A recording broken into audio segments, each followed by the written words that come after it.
TV입니다. 자, 오늘은 2020년 8월 마지막 과목이죠. 5과목 한번 풀어보도록 하겠습니다. 자, 5과목 같은 경우에서는 2차 시험에서는 포함되지 않는 범위죠. 그렇기 때문에 5과목 공부하는데 시간을 많이 쓰시지 않는 게 좀 더 효율적인 공부 방법이라고 생각이 들고 있고요. 특히 5과목 공부해 보시면 아시겠지만 외워야 하는 숫자들이 조금 많습니다. 근데 그 숫자들이 그냥 눈으로 보고 읽고 듣고 하다 보면은 자연스럽게 머릿속에 들어오는 것들이기 때문에 따로 시간을 내서 공부를 하신다기보다는 그냥 한번 듣거나 기출문제 푸시면서 계속 이제 만나보시면은 머릿속에 자연스럽게 암기가 되는 부분이라고 알고 계실 거라 믿습니다. 자, 그러면은 81번 이제 5과목 한번 풀어보도록 하겠습니다. 자, 근로기준 법령상 상시 10명 이상의 근로자를 사용하는 사용자가 취업 규칙을 작성하여 고용부 노동장관에게 신고하여야 하는 사항이 아닌 것은, 자, 이것도 외워야 하는 거니까 바로 정답을 볼게요. 4번 근로계약 기간. 자, 근로계약 기간이라는 거는 사실은 정해야 하는 거는 맞지만 노동부 장관에게 굳이 신고해야 되는 건 아니다. 그래서 신고해야 되는 내용은 뭐이냐? 뭐 임금의 산정 기간, 업무의 시작 시간, 근로자의 식비, 점심 식비, 저녁 식비 어떻게 할 건지 다 포함되어 있다는 거 머릿속에 넣어두시면 될 것 같고요. 82번 볼게요. 헌법 제32조에 관한 설명으로 옳지 않은 것은, 근로조건의 기준은 인간의 존엄성을 보장하도록 법률로 정한다. 자, 요거 왠지 맞는 내용 같아요. 그죠? 2번 국가는 법률이 정한 바에 의하여 최저임금제를 시행하여야 한다. 자, 이것도 최저임금제 시행해야겠죠? 3번 고령자의 근로는 특별한 보호를 받는다. 이거 약간 애매한 것 같아요. 4번 여자의 근로는 특별한 보호를 받는다. 아, 4번은 옳은 내용이다 라는 거. 왜냐, 5과목에서 중요하게 생각하는 건 일단은 여성과 남성의 차별에 대한 내용이 굉장히 많습니다. 그렇기 때문에 여성 근로자를 이제 위에서 우대해주는 내용이 많이 들어가 있다는 거 일단은 개념 잡고 5과목을 접근을 하시는 게 좋을 것 같아요. 정답을 보니까 3번이네요. 고령자의 근로는 특별한 보호를 해줘야 되는 거 아닌가 싶은데 고령자까지는 해주지를 않는다. 자, 그러면은 어떤 분들을 특별 보호해 주시냐? 여성분들 있고요. 그리고 연소자, 어린 친구들 있죠? 연소자 특별 보호를 해주고, 또 유공자 이런 분들 특별 보호를 해준다 라는 거, 요 3개 정도 머릿속에 넣어주시면 될 것 같습니다. 자, 83번 고용상 연령 차별금지 및 고령자 고용 촉진에 관한 법령성 용어 정의에 관한 설명으로 틀린 것은, 자, 요거는 고령자 이 문제 좀 자주 나와요. 5과목에서 낼 수 있는 문제가 생각보다 많이 없어요. 그래서 나왔던 게 많이 나옵니다. 자, 고령자란 인구와 취업자의 구성 등을 고려하여 55세 이상인 자를 말하죠. 자, 그렇게 말하고 있습니다. 중고령자는 50세에서 55세 미만이신 분들을 중고령자라고 얘기를 하고 있고요. 근로자란 노동조합 및 노동관계조정법에 따른 근로자를 말한다 라고 되어 있는데, 그래서 틀린 내용, 정답은 3번입니다. 자, 왜 근로자는 이게 맞지 않나요? 라고 얘기를 하는데, 요게 약간 좀 문제가 치사하게 나와요. 3과목, 4과목에서도 근로자에 대한 용어의 정의가 있죠. 자, 노동관계 조정법에서는 일단은 근로자를 뭐라고 얘기하냐?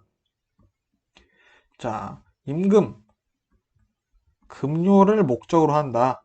급료를 목적으로 하는 게 근로자다 라는 요 임금 급료 얘기가 들어가 있어요. 어디? 노동관계 조정법에는 이런 게 들어가 있다. 근데 또 근로자를 근로기준법상에 있어요.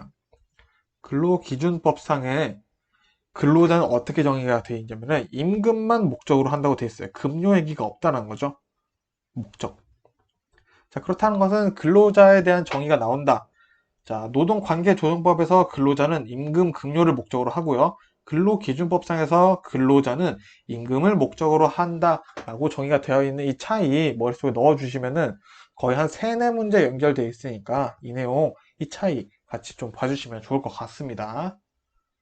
자, 84번 남녀 고용평등과 일가정 양립 지원에 관한 법률상 남녀 고용평등 실현과 일가정의 양립에 관한 기본계획에 포함되어야 할 사항을 모두 고른 것은, 자, 일단 직업상담사 2급 필기 과정에서 모두 고른 것은 이라는 문제가 나오면은 정말 모두가 해당될 수 있다. 그런 가능성이 제일 높다라는 거. 정말 모르겠으면은 다 포함되는 거를 찍는 것도 방법이다.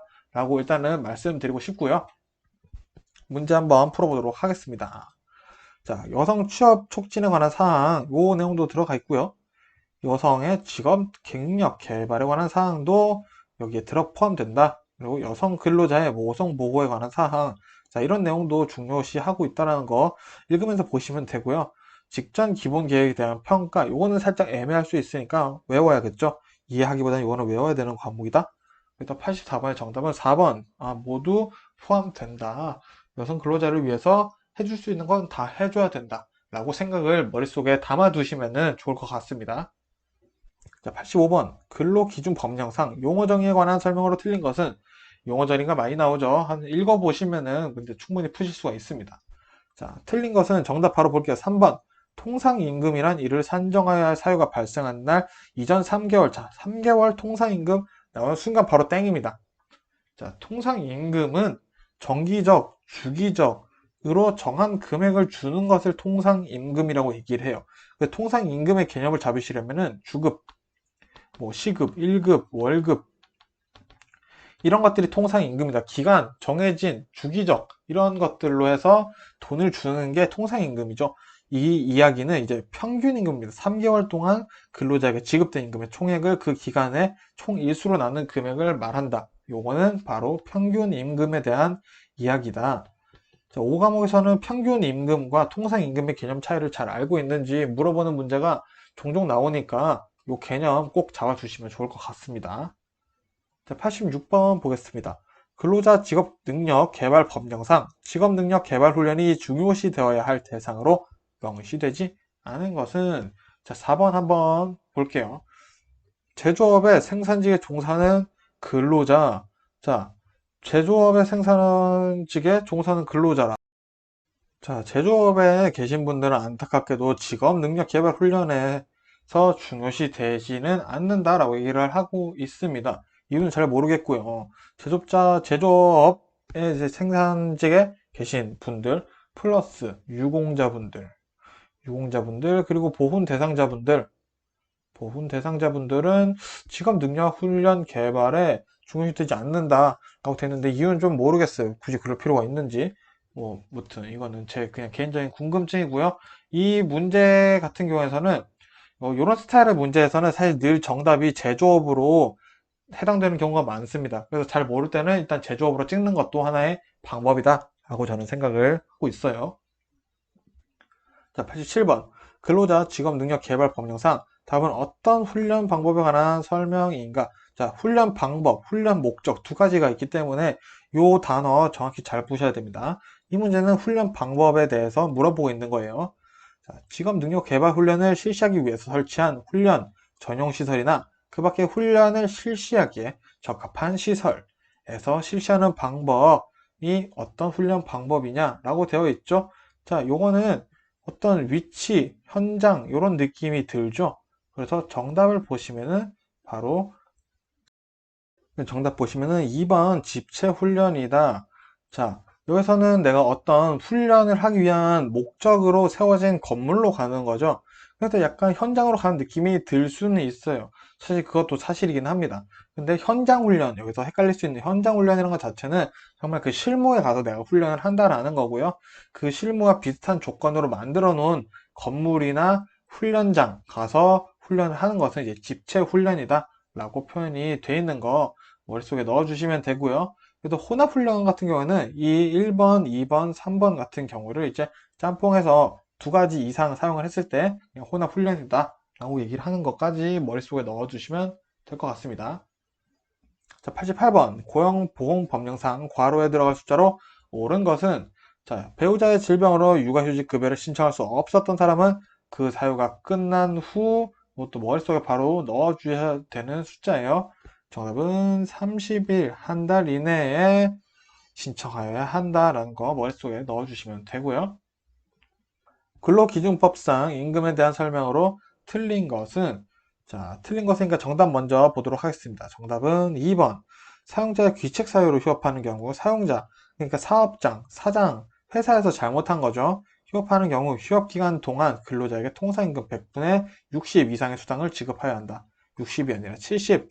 즉 70% 사용자의 잘못으로 휴업을 하게 됐을 때는 70%의 임금을 지급을 해줘야 된다. 라는 내용이 있고요. 나머지 내용들은 맞는 내용이니까 한번 머릿속에 담아주시면 되겠습니다. 자, 90번. 고용정책 기본법에 대한 설명으로 틀린 것은? 자, 틀린 것을 찾는 거니까 정답 바로 볼게요. 정답은 3번. 상시 100명이 아니라 300명입니다. 자, 일단은 직업상담사 문제에서는 나누는 기준이 있는데 이제 보통은 300명 이상이냐 이하냐 이걸로 제일 많이 회사의 규모를 나누고 있다는 거 머릿속에 대충의 느낌만 담아 두셔도 이거는 푸실 수가 있는 문제니까 너무 어렵게 생각하실 필요가 없고요. 나머지 내용들은 맞는 내용이니까 머릿속에 담아주시면 되는데 여기서 2번 5년마다 국가의 고용정책에 관한 기본 예고 수립한다. 이거는 다른 유형으로 문제 출제되기도 했으니까 2번 한번 눈여겨서 봐주시면 좋을 것 같습니다. 자, 91번 기간제 및 단시간 근로자 보호 등에 관한 법령상 적용 범위에 관한 설명으로 틀린 것은? 자, 한번 보도록 하겠습니다. 정답은 4번. 국가 및 지방자치단체 기관에 대해서는 이 법을 적용하지 않는다 라고 되어 있는데 요게 적용이 되지가 않는 게 아니죠. 무조건 적용이 돼야겠죠. 적용하지 않는 게 아니라 무조건 공기업 이런 데는 무조건 적용한다. 나라와 관련된 곳은 좀 더 엄하게 신경을 쓴다라는 뉘앙스를 잡으시면 더 좋을 것 같습니다. 그것도 나머지 맞는 내용이니까 한번 머릿속에 담아주시면 될 것 같습니다. 92번. 남녀 고용평등과 일가정 양립지원에 관한 법령에 규정된 내용으로 틀린 것은? 또 틀린 것을 물어보는 문제니까 정답 바로 보도록 하겠습니다. 정답은 3번. 사업주는 직장 내 성희롱 예방을 위한 교육을 연 1회 이상만 하면 된다. 1회, 2회 이상 해야 된다는 내용이 아니라 연 1회 이상만 성희롱 예방 교육을 하면 된다가 정답이기 때문에 3번은 틀린 내용이 되겠습니다. 자, 93번. 개인정보보건법령상 개인정보보호위원회에 관한 설명으로 틀린 것은? 자, 이 문제는 좀 문제 오류가 좀 있었죠. 있었던 문제 정답은 1번, 2번 둘 다 정답이 처리가 되었다고 합니다. 자, 그럼 그 내용을 한번 그래도 보고 넘어가도록 하겠습니다. 자, 1번은 보호위원회는 위원장 1명, 상임위원회 1명을 포함한 15명 이내 위원으로 구성한다 라고 되어 있는데 이 내용이 원래는 맞는 내용이라고 하더라고요. 근데 이 시험이 출제가 된 당시에는 개정된 상태였기 때문에 1번이 틀린 내용이 되었다 라고 얘기를 하더라고요. 그래서 지금 같은 경우에는 상임위원이 이제 2명, 정 1명, 이제 부 1명 해서 이제 2명이 되고요. 포함한 5명 이내 위원으로 바뀌었다고 합니다. 그렇게 해서 머릿속에 일단 담아주시면 될 것 같고요. 위원의 임기는 2년이 아니라 3년으로 한다. 그래서 원래는 정답이 2번으로 유도를 하였으나 1번도 정답이었다 라고 되어 있네요. 자, 94번 보겠습니다. 고용상 연령 차별금지 및 고령자 고용 촉진에 관한 법령상 정년에 대한 설명으로 틀린 것은? 자, 틀린 내용을 물어봤으니 정답부터 봐야겠죠. 3번. 사업주는 고령자인 정년퇴직자를 재고용함에 있어 임금의 결정을 종전과 달리 할 수 없다. 자, 일단은 여기서 첫 번째 포인트는 정년퇴직하신 분을 다시 재고용할 수 있습니다. 대신 그 전에 회사에 계실 때 받았던 월급이 있으시겠죠? 그 임금 전부를 주는 게 아니라 좀 낮춰서 주거나 뭐 더 높게 주실 거면 높게 주셔도 된다. 그래서 어쨌든 그 임금의 결정을 종전과 달리 할 수 있다라는 거 포인트로 머릿속에 담아주시면 될 것 같습니다. 자, 지금 5과목 같은 경우에는 오답 그리고 정답도 다 외워주셔야 돼요. 자, 1번, 2번, 4번은 맞는 내용이니까 한번 꼭 읽어주시고요. 자, 95번 보겠습니다. 고용보험법령상 피보험 자격의 상실일에 해당하지 않는 것은? 자, 이것도 자주 나오는 문제고요. 사실 5과목에서는 낼 수 있는 문제가 많이 없다고 말씀드렸죠. 그래서 자주 나옵니다. 정답은 4번. 보험관계, 보험에서는 관계가 소멸한 경우에는 그 보험관계가 소멸한 날의 다음 날이 아니라 그날이죠. 소멸한 당일 혹은 뭐 소멸한 날이라고도 할 수 있겠죠. 보험은 소멸한 날이다. 그럼 나머지는 맞는 내용이니까 자 이렇게 되는구나 라고 꼭 같이 보고 넘어가 주셔야 돼요. 자 96번 보겠습니다. 고용정책 기본 법령상 고용정책 심의회에 관한 설명으로 틀린 것은 정답부터 봐야겠죠. 정답은 1번 정책심의회 위는 위원장 1명을 포함한 20명 이내의 위원으로 구성한다. 20명이 아니라 30명이다. 정책심의회는 위원장 1명 플러스 30명 포함한 30명이니까 플러스 29죠. 그래서 어쨌든 정책심의회는 총 30명으로 구성이 된다. 라는 거 머릿속에 담아주시면 되고요. 97번 남녀 고용평등과 일가정 양립 지원에 관한 법령상 육아휴직의 기간에 대한 설명으로 틀린 것은 자 정답 한번 바로 볼까요? 정답은 1번입니다. 육아휴직의 기간은 2년 이내로 한다가 아니라 1년 이내로 한다라고 되어 있습니다. 근데 사실 이것도 회사 다녀보시면 아시겠지만 회사마다 다 다르죠. 어쨌든 법적으로는 뭐 1년 이내로 한다라고 되어 있다라는 거 머릿속에 넣어주시면 될 것 같고요. 자 98번 보겠습니다. 직업안전법령상 직업소개업과 겸업이 금지되는 사업이 아닌 것은 자, 요 문제 굉장히 자주 나와요. 그래서 5과목에서 꼭 나오는 문제가 있다면 요 문제인 것 같습니다. 자, 직업소개업과 겸업이 금지되는 사업 세 가지가 있습니다. 첫 번째, 결혼중개. 결혼중개업은 겸업을 할 수가 없다고 되어 있고요. 두 번째는 음식사업, 유흥사업, 유흥사업은 겸업을 할 수 없다고 되어 있습니다. 그리고 세 번째가 숙박업. 숙박업은 겸업을 할 수 없다. 요 세 가지 머릿속에 담아주시면은 이 문제는 거의 많이 나오는 문제기도 하고 바로 푸실 수가 있는 문제니까 그렇게 걱정하실 필요는 없는 문제인 것 같네요. 그래서 정답은 2번이 되겠죠.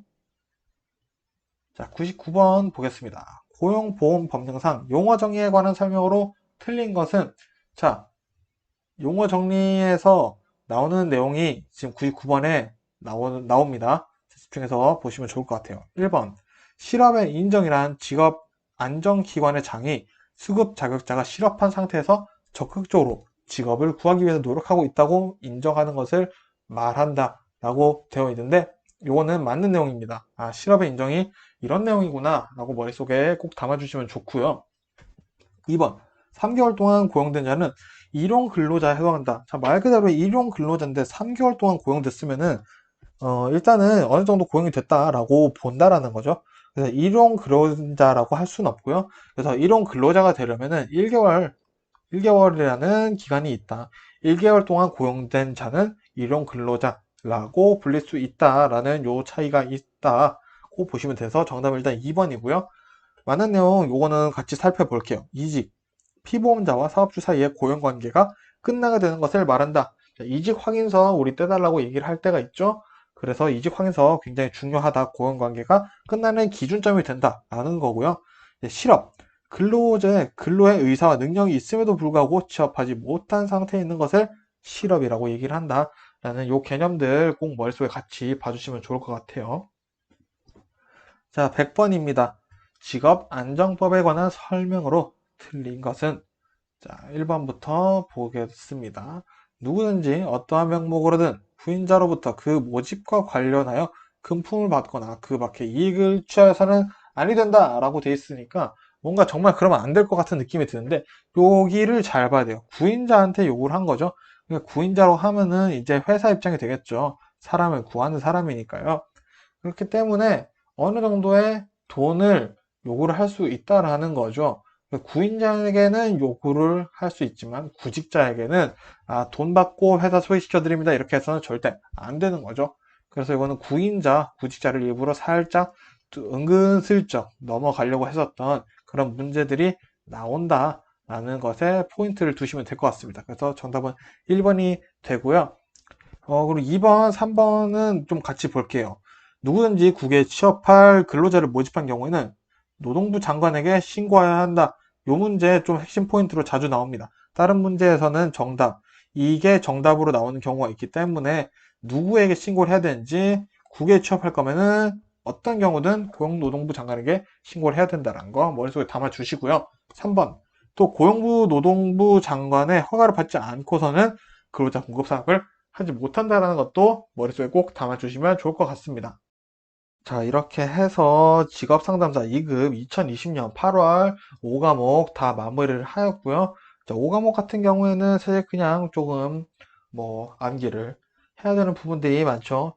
재미는 없지만 또 읽으면 생각보다 재밌기 때문에 귀로 듣고 눈으로 천천히 보시다 보면은 외워지는 과목이니까 가장 중요한 1과목, 2과목, 그리고 스포 3과목에 조금 더 집중을 해서 공부를 하는 게 어떨까 싶습니다.